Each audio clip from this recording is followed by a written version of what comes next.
TV KPM.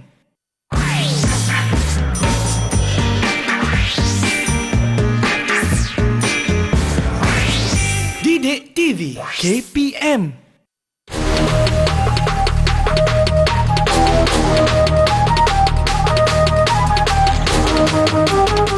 Bismillahirrahmanirrahim. Pelajar-pelajar, hari ini menariknya kita nak belajar tentang mata pelajaran Usuluddin STPM. Dah bersedia ke belum? Pastikan semuanya bersedia dengan keadaan yang baik dan bagus sekali. Tapi bukanlah dengan saya nak mengajar. Semestinya kita akan belajar bersama dengan guru terpilih kita untuk Usuluddin STPM. Assalamualaikum warahmatullahi wabarakatuh dan salam sejahtera kepada semua penonton Didik TV KPM. Sebentar tadi saya berlakon jadi guru, tapi sekarang ini anda bersama dengan saya Syafiqah Hanafiah sebagai pengacara sukses STPM 2021. Hari ini menariknya kita nak baca tentang Usuluddin STPM.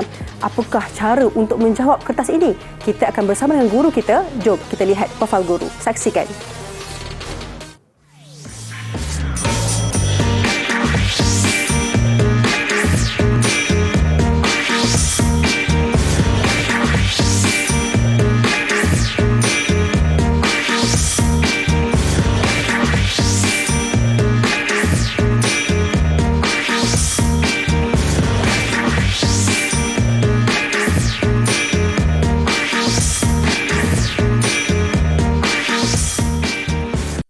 Anda bersama dengan saya, Syafiqah Hanafiah dalam Sukses STPM 2021 dan bersama dengan kita pada hari ini.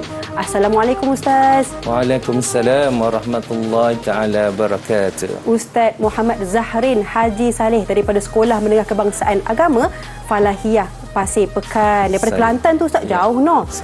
Ya. Ustaz, hari ini untuk Usuluddin STPM, apakah yang bakal kita belajar hari ini Ustaz? Kita akan belajar bagaimana format untuk peperiksaan Usuluddin semester ketiga dan macam mana teknik menjawab soalan. Itu dia yang bakal kita belajar. Jadi Ustaz, untuk segmen kali ini saya persilakan Ustaz. Dipersilakan.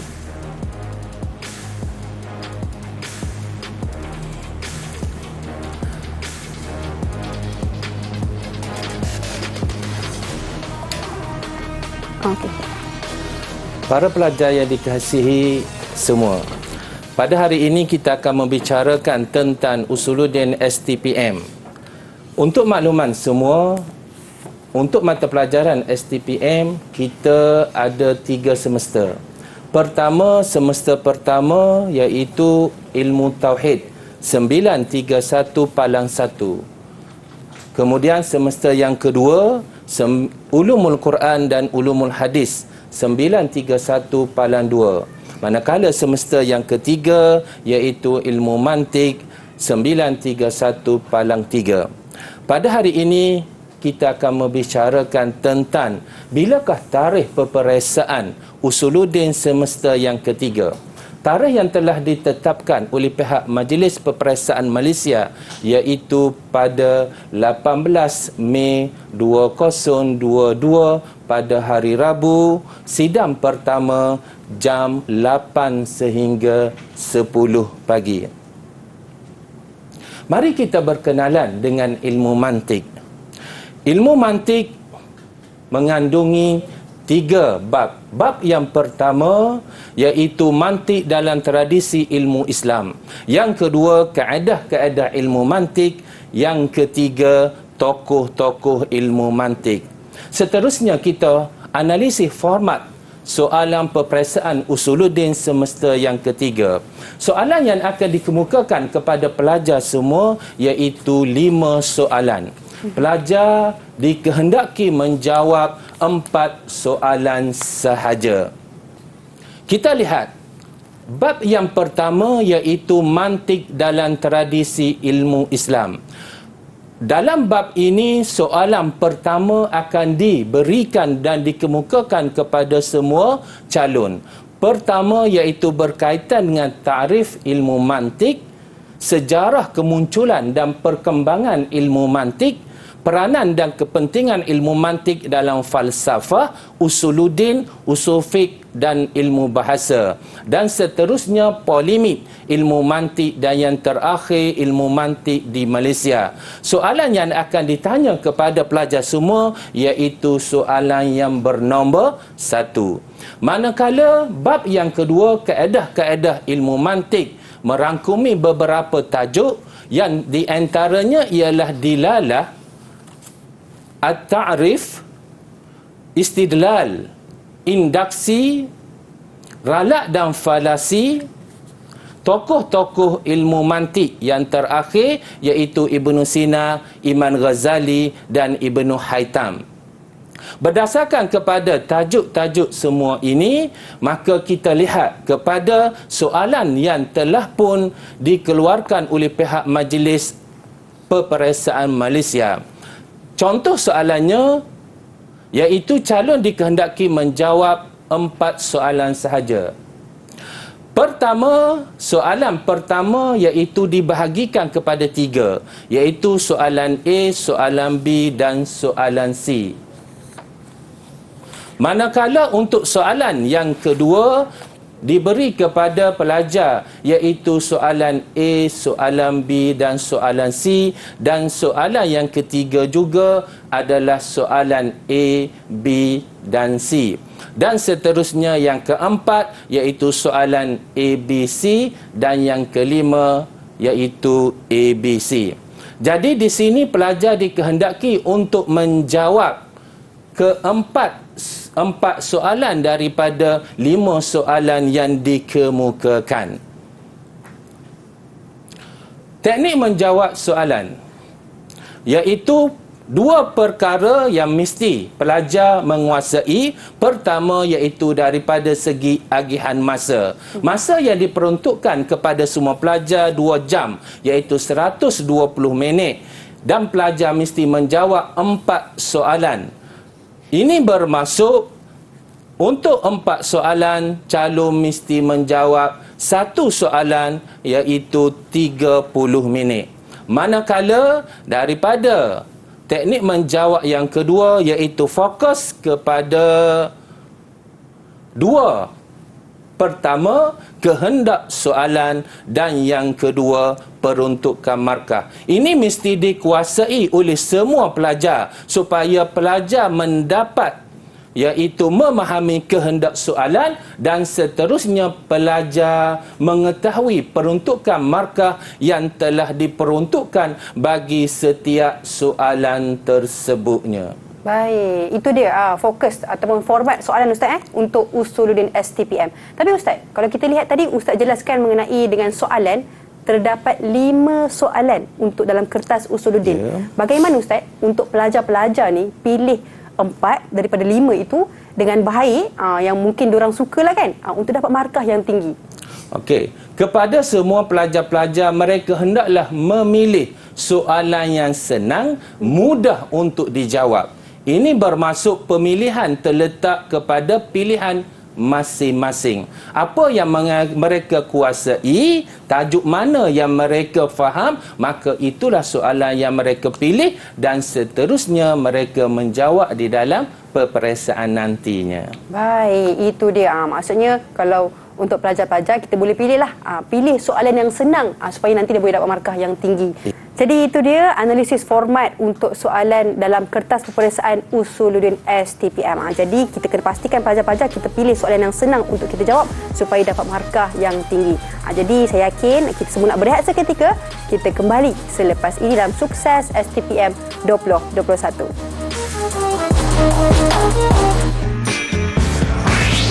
Didik TV KPM.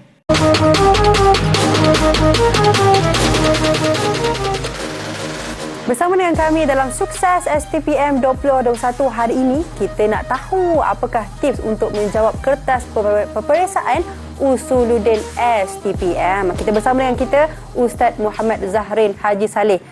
Ustaz, untuk segmen kali ini Ustaz, tentang mantik dalam tradisi ilmu Islam, apa yang bakal dibincangkan? Dipersilakan Ustaz.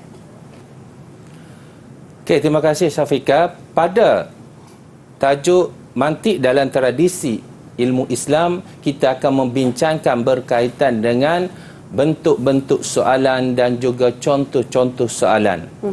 Berserta dengan jawapannya. Contohnya soalan pertama, A. Apakah yang dimaksudkan dengan ilmu mantik? Peruntukan markah di sini iaitu 2. Jadi kita lihat, calon mesti memahami kehendak soalan. Maksud ilmu mantik. Yang kedua, peruntukannya adalah 2 markah.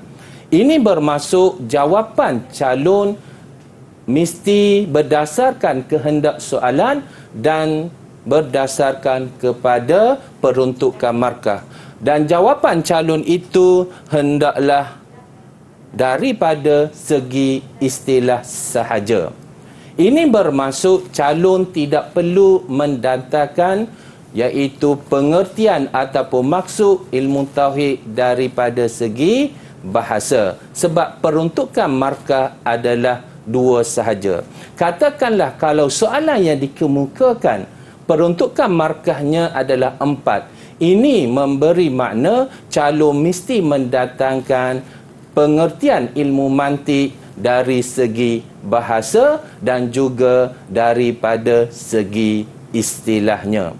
Jadi, tipnya kepada setiap calon mesti faham kehendak soalan. Yang kedua, lihat kepada peruntukan markahnya.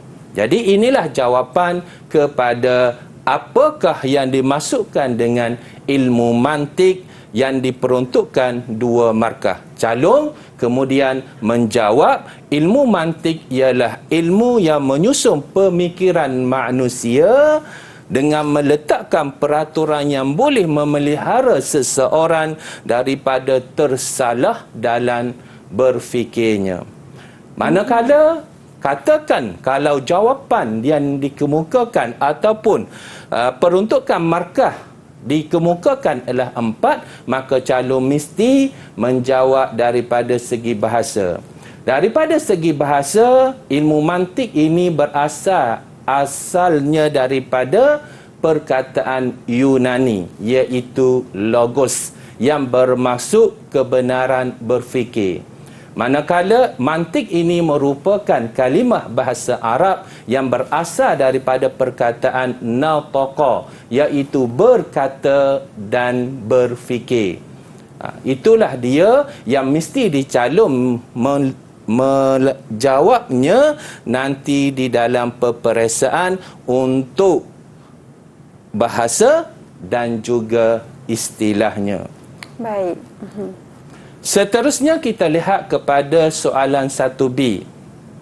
1B ini peruntukan markahnya adalah banyak berbanding dengan peruntukan markah soalan A, iaitu 8. Soalannya huraikan 4 hujah ulama yang berpandangan bahawa hukum mempelajari mantik adalah harus. Peruntukan 8 markah. Calon mesti mendatangkan 4 hujah ulama yang menyatakan bahawa ilmu mantik ialah hukumnya harus. Jawapan di sini iaitu mesti 4 perenggan. Setiap satu jawapan berserta dengan huraian dalam 1 perenggan. Manakala jawapan dan isi yang kedua di dalam perenggan yang kedua dan isi yang ketiga berserta dengan huraian di dalam perenggan yang keempat, dan jawapan dan isi yang keempat mesti berada di perenggan yang keempat. Kita lihat kepada kehendak soalan 4 hujah. Ini bermaksud calon mesti mendatangkan 4 perenggan untuk membolehkan mereka mendapat markah yang penuhnya. Seterusnya kita pergi kepada soalan C. Soalan C merupakan soalan aras tinggi, kebat, kemahiran berfikir aras tinggi, iaitu dimulakan dengan bincangkan. Apabila soalan bincangkan dan peruntukan markah yang diberi adalah 10, maka calon mesti mendatangkan di dalam pemikiran dan juga langkah mereka, iaitu mesti ada perenggan rumusan ataupun perenggan kesimpulan. Isi yang pertama dengan huraian dalam perenggan yang pertama, isi yang kedua dengan huraian dalam perenggan yang kedua, isi yang ketiga bersama dengan huraian di dalam perenggan yang ketiga, isi yang keempat bersama dengan huraiannya dalam perenggan yang keempat, dan yang akhir perenggan yang kelima, pelajar mesti mendatangkan rumusan atau kesimpulan daripada keseluruhan jawapan. Ini bermaksud untuk soalan bincangkan sahaja, pelajar mesti mendatangkan rumusan ataupun pendapat mereka berdasarkan daripada keseluruhan jawapan tersebutnya. Maknanya Ustaz, dia kena ada jawapan, kan? Contoh 8 markah, satu jawapan, huraian dia. Ya. Jadi Ustaz, mungkin pelajar-pelajar nak tahu jugalah, kalau selalunya dalam satu perenggan tu berapa baris yang perlu kita tulis lah Ustaz? Panjang ke huraian dia ke, ataupun sikit je pun tak apa? Okey, soalan yang cantik. Untuk makluman pelajar semua, untuk mendapatkan jawapan yang terbaik sebagaimana soalan yang ditanya oleh Syafiqah itu tadi, isi mestilah berada di baris yang pertama. Isi mestilah berada di baris pertama, manakala huraian berada di baris kedua, ketiga dan keempat. Ini bermaksud untuk mendapatkan jawapan yang terbaik, iaitu mestilah 4 baris. Isi yang pertama di baris teratas, manakala huraiannya baris yang kedua, ketiga dan keempat. Ini bermaksud 4 baris itu adalah yang terbaik sebenarnya untuk pelajar mendapat markah penuh. Baik. Ustaz, kiranya Ustaz, apa sebenarnya, kita pun belajar tentang ilmu mantik kan? Lagi-lagi Ustaz kan, pakar ilmu mantik ni Ustaz. Tapi sebenarnya apa kepentingan ilmu mantik ni Ustaz? Kepentingan ilmu mantik ini banyak. Merangkumi banyak bidang, termasuk bidang usuluddin, bidang usul fiqh, bidang iaitu kejuruteraan dan sebagainya, bidang falsafah. Antaranya kepentingan belajar ilmu mantik ini untuk memberi kepada ahli falsafah itu kemahiran berhujah ataupun kemahiran berdebat. Yang kedua, dalam bidang usuluddin, iaitu melalui hujah yang dikemukakan oleh ahli mantik ini menjadi hujah yang terkuat ataupun hujah yang paling kuat untuk mengetahui kewujudan Allah Subhanahu wa taala. Manakala ilmu mantik ini juga penting supaya tidak ada ralak dan falasi di dalam membincangkan ilmu mantiknya. Dan yang terakhir, iaitu mereka yang belajar ilmu mantik dapat membezakan yang benar dan salah di dalam pemerhatian, uji kaji dan juga garis panduan kaedah yang telah ditetapkan oleh ahli mantiknya. Baik. Maksudnya itulah antara kepentingan ilmu mantik itu sendiri, bukan sahaja orang kata berdebat, tapi semuanya sebenarnya kejuruteraan dan juga bidang-bidang lain Ustaz. Ya. Jadi Ustaz, kalau kita lihat ilmu mantik, Ustaz cakap tadi Arab kan, ataupun logos tadi Ustaz. Logos daripada perkataan Yunani. Logos daripada perkataan Yunani. Maksudnya sejarahnya, asalnya bagaimana Ustaz? Sejarah kewujudan ilmu mantik ini iaitu di zaman Yunani, apabila wujudnya ahli-ahli falsafah seperti Aristotle, seperti Socrates. Mereka lah yang menjadi pengasas dan juga merupakan yang menyusun ilmu mantik. Kemudian buku-buku dan hasil karya mereka telah pun dibawa ke zaman Islam, diterjemahkan di zaman di zaman Khalifah Harun Ar-Rasyid, melalui perkembangan ilmu, daripada ilmu iaitu dengan namanya logos ditukarkan kepada ilmu mantik. Itu dia Ustaz. Menarik Ustaz. Maksudnya zaman-zaman Khalifah Harun Ar-Rasyid, Khalifah Abbasiyah lah mereka yang menterjemahkan semula. Betul. Jadi akhirnya lahirlah ilmu mantik. Jadi banyak lagi kita nak tahu tentang ilmu mantik, tapi sebelum tu kita nak berehat seketika. Kita kembali selepas ini. Sukses STPM 2021.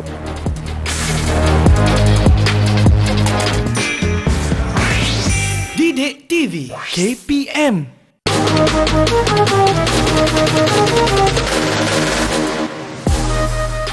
Bersama dengan kami dalam Sukses STPM 2021 hari ini membincangkan tentang topik mata pelajaran Usuluddin STPM. Masya Allah, banyak ni yang kita nak belajar ni Ustaz. Jadi segmen kali ini Ustaz tentang kaedah ilmu mantik. Berapa kaedahnya? Banyak ke? Dipersilakan Ustaz.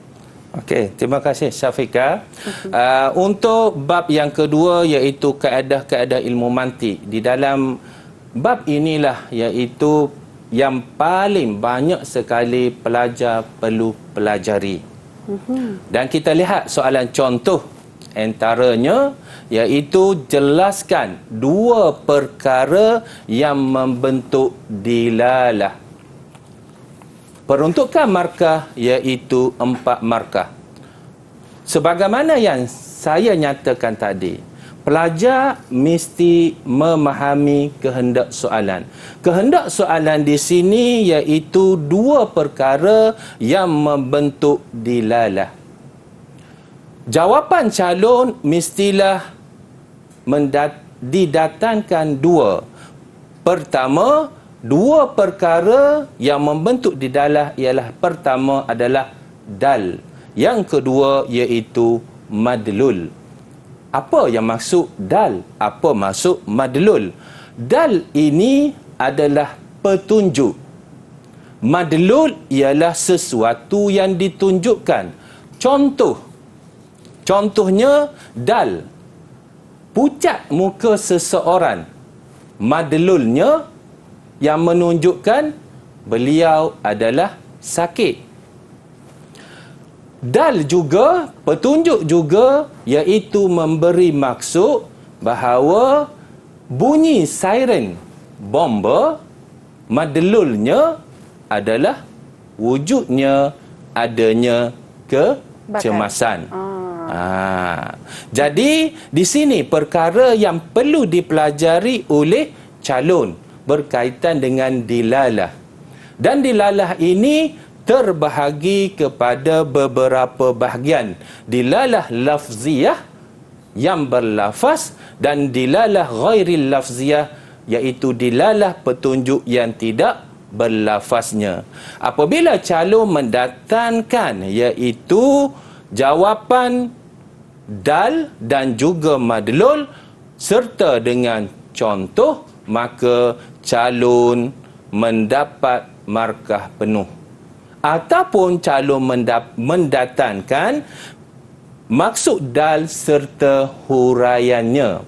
Begitu juga dengan madlul berserta dengan huraiannya. Maka setiap dal dan juga huraiannya 2 markah, madlul berserta dengan huraiannya 2 markah. Dan calon boleh mendatangkan dalam bentuk perenggan. Perenggan yang pertama iaitu memperkata atau menjawab tentang dal. Manakala perenggan yang kedua menghurai tentang madlulnya. Itu untuk soalan pertama. Manakala untuk soalan yang kedua, contohnya kategorikan setiap contoh dilalah yang berikut. Peruntukan markah adalah 6. Soalannya, manusia ialah haiwan yang berfikir. 1. Yang kedua, perkataan aduh. Yang ketiga, asap yang keluar daripada rumah. Yang keempat, azan asar telah berkumandang. Yang kelima, lampu isyarat berwarna merah. Yang keenam seterusnya, air mata mengalir. Maka calon mesti mendatangkan jawapan untuk setiap soalan tersebut. Setiap reaksi tersebut, maka calon mendatangkan daripada pembahagian dilalah tersebut, iaitu dilal pertama, manusia ialah haiwan yang berfikir. Calon mesti menjawab ini termasuk dalam kategori dilalah lafziyah wad'iyah. Manakala untuk mendengar suara aduh, maka inilah dia dilalah lafziyah tab'iyah. Dan seterusnya, asap yang keluar daripada rumah merupakan dilalah ghairi lafziyah aqliyah, iaitu secara akal kita menyatakan bahawa berlakunya kebakaran berlaku di rumah tersebut. Manakala azan asar telah berkumandang, ini dilalah petunjuk lafziyah wad'iyah yang dilakukan oleh manusia. Sebab manusia yang muazzin, yang menjadi Bilal, mengumandangkan, iaitu azan tersebut. Manakala lampu isyarat berwarna merah, ini adalah dilalah ghairul lafziyah wad'iyah, iaitu yang diletakkan ataupun yang dilakukan oleh manusia. Tapi ini adalah dilalah ghairul lafziyah yang tidak berlafaz. Dan yang terakhir, air mata yang mengalir, maka ini adalah dilalah ghairul lafziyah tab'iyah, iaitu semula jadi. Jadi, untuk soalan yang sebegini, calon-calon mesti mendatangkan satu sahaja istilah untuk setiap soalan ini. Dan peruntukan markah adalah 1 markah. Ini bermakna calon yang dapat menjawab akan diberi 1 markah. Manakala calon yang tidak dapat mendatangkan jawapan, maka calon tersebut tidak akan diberi 1 markahnya untuk setiap soalan. Ada kemungkinan ke Ustaz, kalau contoh yang dia patutnya dilalah lafziyah wad'iyah, tapi dia jawab dilalah lafziyah saja? Okey, di sini ada perbezaan ghairil lafziyah dengan al-lafziyahnya. Sebab al-lafziyah ini dilalah yang berlafaz, yang ada suara, yang ada kata-kata. Contohnya seperti tolong, tolong, itu kata-kata. Manakala dilalah ghairil lafziyah yang tidak berlafaz, sebagaimana contoh tadi, iaitu asap yang naik, menunjukkan ada kebakaran yang berlaku. Maka dilalah di situ calon mesti memahami dia. Adakah dilalah itu secara berlafaz ataupun dilalah itu tidak berlafaznya. Okey. Seterusnya yang terakhir, soalan C, 2C, iaitu bincangkan hubungan antara dilalah dengan ta'rif, 10 markah. Apabila soalan bincangkan, sekali lagi saya nak tekankan kepada pelajar, apabila soalan bincangkan, maka mesti ada perenggan rumusan ataupun kesimpulan. Dan peruntukan yang diberi 10 markah. 10 markah ini bermaksud calon mesti mendatangkan 4 isi. 4 isi untuk bincangkan hubungan antara dilalah dengan at-ta'rif. Iaitu isi yang pertama berserta dengan huraiannya. Kena datangkan huraian dalam 1 perenggan. Isi yang kedua berserta dengan huraiannya dalam perenggan yang kedua. Manakala isi yang ketiga mesti didatangkan berserta dengan huraiannya dalam perenggan yang ketiga. Dan isi yang keempat berserta dengan huraian dalam perenggan yang keempat. Maka calon di sini mendapat 8 markah. Calon mendapat 8 markah. Maka untuk mendapat markah penuh 10 markah, calon mesti mendatangkan kesimpulannya ataupun rumusannya satu perenggan. Ini bermaksud untuk soalan bincangkan sahaja, maka calon-calon mesti mendatangkan rumusannya. Oleh kerana bab kaedah-kaedah ilmu mantik ini dikemukakan kepada calon 3 soalan. Soalan nombor 2, soalan bernombor 3 dan soalan yang bernombor 4. Maka calon boleh memilih mana-mana soalan tersebut untuk mereka menjawabnya. Katakanlah saya datangkan contoh iaitu soalan yang keempat. Jelaskan pengertian istiqra'. Biasa dengar Syafiqah istiqra'? Kalau istiqra' ni Ustaz, saya tak pernah dengar Ustaz. Tak pernah dengar. Okey. Istiqra' ini ialah kajian. Kajian, penyelidikan. Suatu penyelidikan, suatu kajian yang dilakukan untuk membuat kesimpulan umum daripada dalil yang khusus. Contoh paling mudah saya datangkan di sini, Syafiqah masuk ke dalam kelas contohnya. Kemudian Syafiqah buat kajian. Adakah pelajar di dalam kelas tersebut boleh menjawab dan boleh membaca dan mengira? Contohnya, adakah pelajar tersebut boleh menjawab soalan dengan melihat, membaca soalan ataupun mengira? Syafiqah ambil 3 ataupun 4 orang sahaja. Sedangkan calon pelajar di situ ialah 20. Maka dapatlah pelajar tersebut, Syafiqah membuat kesimpulan dia, semua pelajar dapat membaca dan menulis. Itu dikira adalah istiqra' yang salah sebab tidak mengira kepada semua. Okey, itu dinamakan istiqra'nya. Okey. Seterusnya untuk soalan yang kedua, iaitu huraikan bahagian istiqra' berserta contoh. 8 markah. Okay. Apabila 8 markah, ini bermaksud calon mesti mendatangkan iaitu bahagian istiqra' 2, iaitu istiqra' tam dan juga istiqra' nakis berserta dengan huraian masing-masing dan juga ditambah dengan contoh.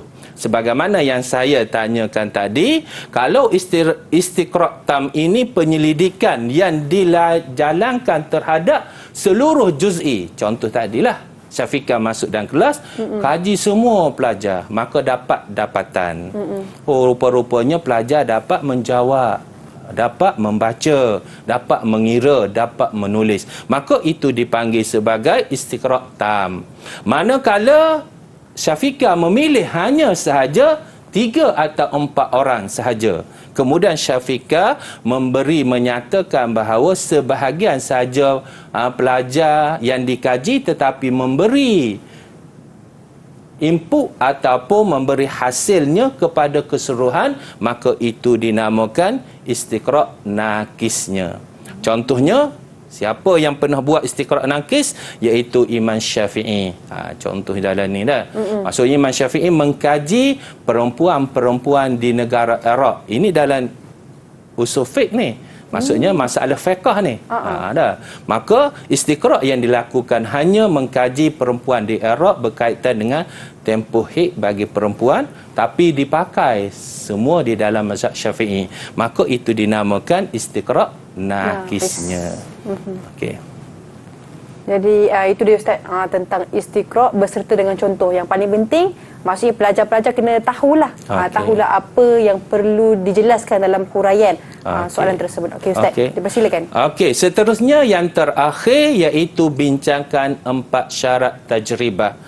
Okey, di dalam istiqra' ini dia ada 5 metod.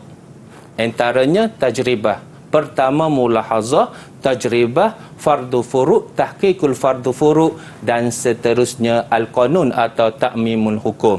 Maka soalan ini bincangkan juga. Apabila bincangkan juga, maka perlu kepada kesimpulan dan juga perlu kepada rumusannya. Calon mendatangkan 4 syarat tajribah, cara untuk membuat kajian, cara untuk membuat uji kaji, iaitu uji kaji pertama mestilah menyeluruh, yang kedua pemusatan tarkis, yang ketiga penggunaan alat moden, dan yang kelima pengulangan tikrar, dan seterusnya calon mendatangkan rumusan ataupun kesimpulan. Barulah calon mendapat 10 markah. Jadi kalau kita lihat Syafiqah, semua soalan C ini adalah soalan kebanyakannya bincangkan. Yang calon mesti kena ingat, mesti datangkan, iaitu perenggan, kesimpulan dan juga rumusannya. Baik, itu dia 4 syarat tajribah atau 4 syarat untuk kita buat istiqra' lah. Istiqra' salah satu daripada metod istiqra' tajribah ini. Oh, tajribah adalah salah satu metod. Jadi Ustaz, sebenarnya istiqra' ni berapa metod dia Ustaz sebenarnya? Istiqra' ada 5 metod sebagaimana saya nyatakan, iaitu metod yang pertama iaitu mulahazah, metod yang kedua tajribah, metod yang ketiga fardul furuq, metod yang keempat tahqiq fardul furuq, dan metod yang kelima al-qanun ataupun dikenali juga ta'mimul hukum. Baik, itulah 5 metod untuk istiqra'. Berbagai caralah untuk buat penyelidikan ataupun kajian tu Ustaz. Jadi satu ilmu baru untuk saya pada hari ini, iaitu berkenaan dengan metod ataupun 4 syarat tajribah ataupun 4 syarat tajribah yang yakni satu daripada metod istiqra'. Jadi alhamdulillah Ustaz, terima kasih untuk segmen kali ini. Jadi jom kita berehat seketika. Kita kembali selepas ini dalam Sukses STPM 2021. Didik TV KPM.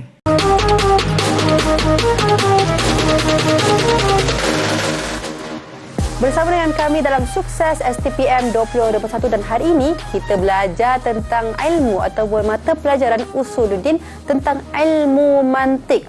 Jadi Ustaz, Ustaz kita pada hari ini Ustaz Zahrin daripada Sekolah Menengah Kebangsaan Agama Falahiyah Pasir Pekan. Jadi Ustaz, untuk segmen kali ini berkenaan dengan tokoh-tokoh mantik. Dipersilakan Ustaz. Okey, terima kasih Syafiqah. Untuk bab yang ketiga, kita akan mempelajari tokoh-tokoh ilmu mantik. Untuk tokoh-tokoh ilmu mantik dalam sukatan yang telah pun diberikan oleh pihak MPM, iaitu seramai 3 orang tokoh. Pertama, Ibn Sina, yang kedua Imam Ghazali, dan yang ketiga Ibnu Haytham. Dan untuk soalan yang bernombor 5, melalui analisa yang dilakukan oleh Ustaz, iaitu untuk soalan nombor 5 ini berkenaan dengan tokoh-tokoh mantiknya. Jadi di sini Ustaz datangkan satu orang tokoh untuk kita bincangkan macam mana cara untuk menjawab dan seterusnya mendapat markah yang sempurna. Contoh soalan A, nyatakan 2 buah kitab ilmu mantik yang dihasilkan oleh Imam Ghazali. Peruntukan markah ialah 2 markah. Ini bermaksud kehendak soalan supaya pelajar mendatangkan 2 buah kitab. Maka untuk soalan ini, calon hanya perlu menjawab 2 buah kitab sahaja. Kerana peruntukan markahnya adalah 2. 1 buah kitab, 1 markah, dan nama kitab yang kedua 1 markah. Contoh jawapannya iaitu kitab Mi'yarul Ilmi fi Fannil Mantik, iaitu satu kitab yang membincangkan, yang membahaskan tentang ilmu mantiknya, yang menjadi perbincangan utama oleh Imam Ghazali. Yang kedua, Maqasid Al-Falasifah. Sebagaimana yang kita sedia maklum dan bagi tugas Syafiqah maklum, Imam Ghazali banyak menulis, menghasilkan karya-karyanya. Cuma fokus kita dalam bidang ilmu mantik. Jangan kita ambil kitab-kitab yang lain untuk dijadikan jawapan. Contohnya kitab yang masyhur pada Imam Ghazali, contohnya Ihya Ulumuddin. Sedangkan Ihya Ulumuddin tersebut tidak ada kaitan dengan Ilmu mantik. Jadi untuk soalan ini fokus kepada ilmu mantiknya. Yang kedua, iaitu jelaskan pemikiran Al-Ghazali yang berkaitan dengan ilmu mantik. Peruntukan markah adalah 8. Jadi, apabila peruntukan markah 8 dan kehendak soalan juga adalah difahami oleh calon, maka calon boleh mengira-ngira dah memberi suatu penjelasan bahawa mestilah isinya 4 isi berserta dengan huraian.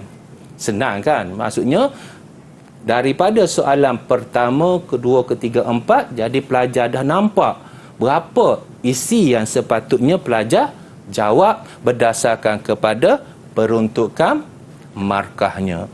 Jadi inilah dia jawapan contoh kepada pemikiran Ghazali yang berkaitan dengan ilmu mantik. Dan begitu juga sebagaimana yang kita ketahui, setiap isi mestilah bersama dengan huraian. Setiap isi mestilah disertakan dengan huraian. Kalau calon tidak mendatangkan huraian, calon mendatangkan jawapan seperti ini, maka calon hanya layak mendapat markah isi sahaja. Untuk huraian tidak akan diberi kepada calon kerana tidak menghurai setiap jawapan tersebutnya. Dan untuk yang terakhir, bincangkan sumbangan Al-Ghazali dalam ilmu mantik. Soalan C, bincangkan. Apabila soalan bincangkan, mesti ada rumusan ataupun kesimpulan. Dan peruntukan markah adalah 10. Ini bermaksud setiap isi berserta dengan huraian dalam satu perenggan mesti ditulis oleh pelajarnya. Untuk isi pertama berserta dengan huraian dalam perenggan yang pertama.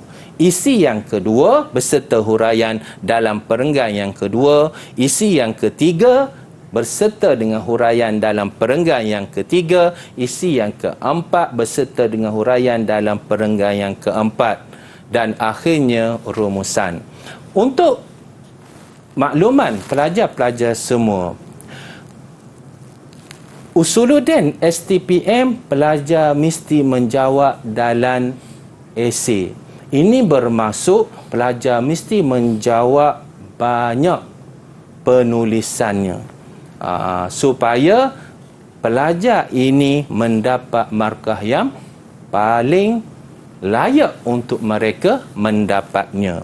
Jadi kita lihatlah daripada soalan yang ketiga ini, bincangkan sumbangan Al-Ghazali, maka Ustaz mengharap supaya calon telah mendapat iaitu kefahaman macam mana untuk mendatangkan jawapan yang terbaiknya.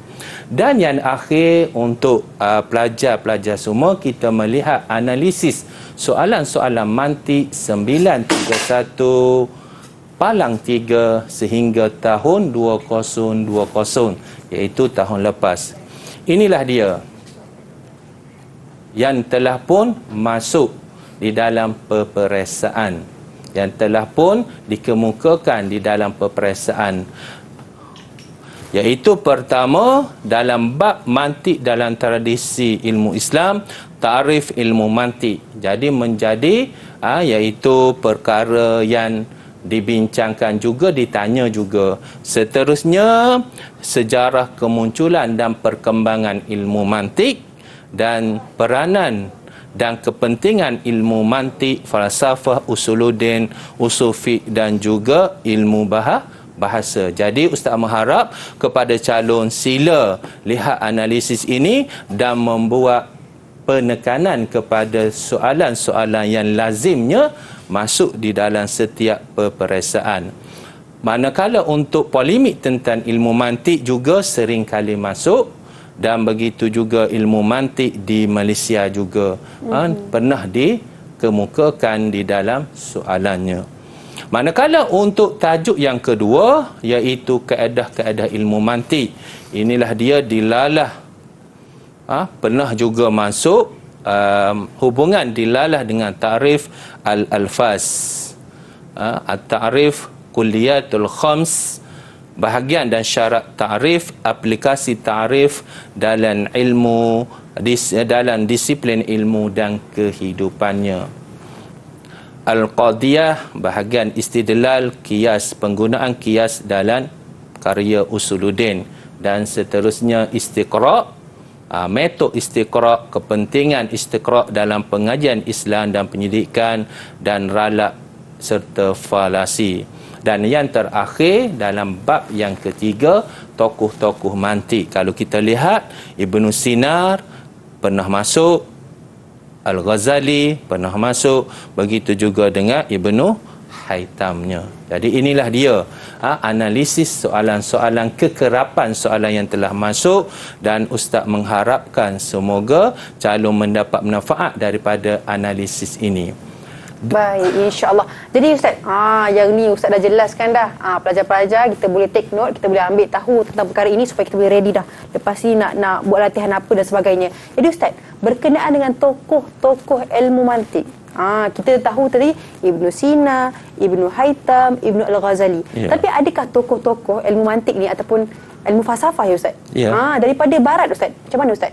Okey, ilmu falsafah ini merangkumi keseluruhan dunia lah, boleh dikata. Bukan hanya dalam dunia Islam sahaja, bahkan juga ada wujud di dunia barat sekalipun. Antara tokoh-tokoh ilmu falsafah, ahli falsafah di dalam iaitu dunia barat seperti Roger Bacon, John Stuart Mill dan yang lain-lain lagi lah. Jadi kita lihat bahawasanya di sini pelajar untuk tajuk bab yang ketiga ini mereka hanya belajar tokoh-tokoh Islam sahaja, dan untuk mereka mempelajari tokoh-tokoh barat, insya-Allah apabila mereka melanjutkan pelajaran nanti di universiti, mereka akan diajar iaitu berkenaan dengan tokoh-tokoh barat pulanya. Baik Ustaz, itu dia penjelasan daripada Ustaz. Ustaz, kalau untuk pelajar-pelajar ni Ustaz nak ambil peperiksaan STPM Usuluddin, mungkin ada tips daripada Ustaz untuk mereka berjaya dengan cemerlang. Okey, tip untuk berjaya di dalam peperiksaan Usuluddin ini iaitu pertama, pengetahuan sedia ada yang ada pada calon. Sebab kita lihat ilmu mantik ini hanyalah sebahagian daripada Usuluddin. Sebagaimana yang saya jelaskan tadi, Usuluddin merangkumi ketiga-tiga, iaitu ilmu tauhid, yang kedua ulumul Quran dan ulumul hadis, dan yang ketiga ilmu mantik. Ini bermaksudnya pelajar mesti menguasai ketiga-tiga dan dapat menjawab dengan sebaik mungkin untuk melayakkan mereka mendapat keputusan yang cermelan. Lebih-lebih lagi untuk Usuluddin, tip yang keduanya yang dapat saya kongsikan iaitu pengetahuan sedia ada. Calon dan pelajar ini telah belajar ilmu tauhid iaitu di sekolah rendah, sekolah menengah, ulumul Quran, ulumul hadis mereka pun telah belajar sekolah rendah, sekolah menengah. Cuma ilmu mantik sahaja mereka belajar di tingkatan 6. Kenapa diperkenalkan ilmu mantik di tingkatan 6? Kerana pada masa ini calon dan juga pelajar telah pun matang, dapat berfikir dengan baik. Kerana banyaknya ilmu pengetahuan mereka baca dan sebagainya Ustaz. Jadi Ustaz, untuk prestasi calon yang sebelum ini Ustaz, apa kesilapan yang biasa dilakukan supaya kita boleh elak ni untuk dapat markah yang cemerlang? Okey, kita lihat apakah dia prestasi calon. Antara prestasi calon ketika mereka menjawab soalan usuluddin ini iaitu kebanyakan mereka hanya melambakkan fakta dan maklumat yang mereka tahu tanpa dengan merancang untuk penyusunan yang terbaik.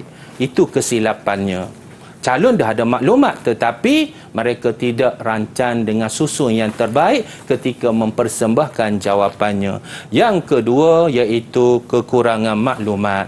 Ini juga perlu diatasi oleh pelajar. Perlu mereka membaca banyak bahan-bahan tambahan laginya. Dan yang ketiga iaitu mereka kurang memahami istilah-istilah yang digunakan seperti istiqra', ralak, falasi dan sebagainya. Maka ini mesti dikuasai dengan sebaik mungkinnya. Dan apabila ada soalan berkaitan dengan perbezaan, maka calon-calon tidak mampu memberi perbezaan yang terbaik ketika mereka menjawabnya. Baik, itu antara prestasi calon pada peperiksaan yang sebelum ini. Jadi alhamdulillah kita dah sampai ke penghujung untuk kali ini untuk Usuluddin STPM. Mudah-mudahan semua yang dapat manfaat daripada perkongsian ustaz kita pada hari ini. Jadi ustaz, jazakumullah khairan jazak, dan terima kasih juga pada semua pelajar-pelajar yang menonton Didik TV KPM. Sehingga berjumpa lagi, manjada wajada. Assalamualaikum warahmatullahi wabarakatuh.